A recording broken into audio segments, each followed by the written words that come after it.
them is my real test. To train them is my cause. I will travel across... Ladies and gentlemen, we are finally on episode 10! Bulbasaur in the Hidden Village. It is about time we got some new Pokemon in this traveling circus. But yes, if you haven't guessed, this is Pikapi Podcast. We're going through every single episode of Pokemon from start to finish.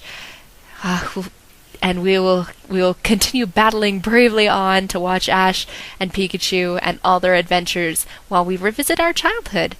If you're joining us for the first time, welcome! As I said, episode 10. Team Satoshi is lost because somebody decided to put Ash in charge of navigating. Bickering is the result.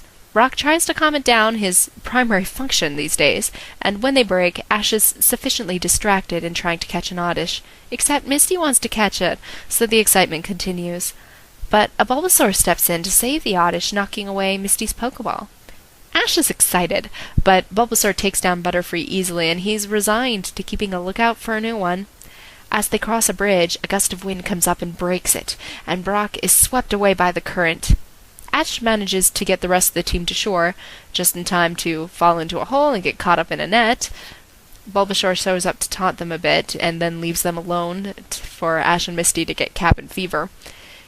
And we've always known that Ash has an imagination, but here we can see that it's completely off the charts, spinning this yarn that Brock's been kidnapped by pirates, and one of them has a peg leg.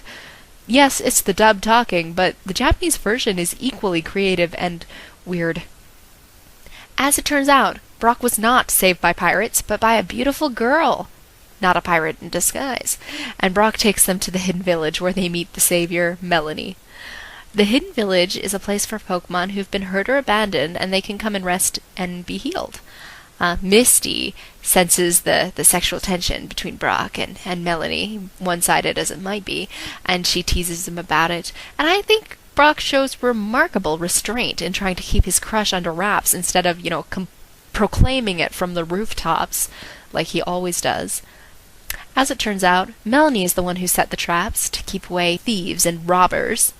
Speak of the devil, Team Rocket is looking for the Hidden Village and repeatedly falling into traps along the way. They should be taking notes. These whole traps are so much better made than theirs. Meanwhile, Misty tries to make nice with Oddish, and Ash meets Bulbasaur properly. Bulbasaur guards the Pokemon of the Hidden Village and hates Pokemon trainers. Ash doesn't take offense, and instead thinks it shows great bravery on Bulbasaur's part. While Bulbasaur has not been abandoned himself, at least it's never stated, he has seen an awful lot of abandoned Pokemon in his time, and is extremely distrustful of humans. That said, it's not a completely blanket hatred, as he does have a good bond with Melanie, and after witnessing Ash in action, grows to trust him enough to take a chance and let Ash try to catch him. But before that, Team Rocket finally gets to the Hidden Village by, I kid you not, attaching balloons to the roof of a stadium, flying it to the village, and using a giant hose to suck up all the Pokemon. Where do they get these ideas? Seriously, their imagination could take them places if they could just reel it in and put it to good use. Ash helps out Bulbasaur in saving the Pokemon, and Team Rocket goes blasting off again. When it's over, Ash makes a joke and Bulbasaur actually laughs. Bulbasaur's starting to warm up to him, and Melanie thinks that Bulbasaur should go with Ash, and tries to convince him of the fact, as if Ash needed convincing. Bulbasaur states the condition, a match, and it's actually Pikachu that steps up for it. And he looks excited, so it seems we finally got Pikachu on board with the battling thing. Or he just really is looking forward to having Bulbasaur for a friend. Physically, Bulbasaur seems to have the advantage over the battle-unfamiliar and sometimes battle-lazy Pikachu, but Pikachu holds his own, and that Thunderbolt gets them the victory, and when Ash throws that Pokeball, Bulbasaur is caught with no trouble. And they continue on the journey, Misty taunting Brock about his love life, and Ash oblivious, and Bulbasaur is the newest member of the party, and thank goodness, because seriously, on the Kanto team, Bulbasaur is the one with all the leadership skills. They need him. Now, I really like Melanie's speech when she's encouraging Bulbasaur to go. The Hidden Village seems so idyllic, but she points out that without any hardship, the Pokemon aren't willing to leave, and they need to. Recovery involves, leaving and returning to the real world. And Pokemon and humans are meant to be together. They're better together, which is a big part of the Pokemon world. It's not all about battling, it's about interaction and relationships and dealing with other personalities. So I think, in a way, it almost sums up the whole series, her little speech about just go with Ash.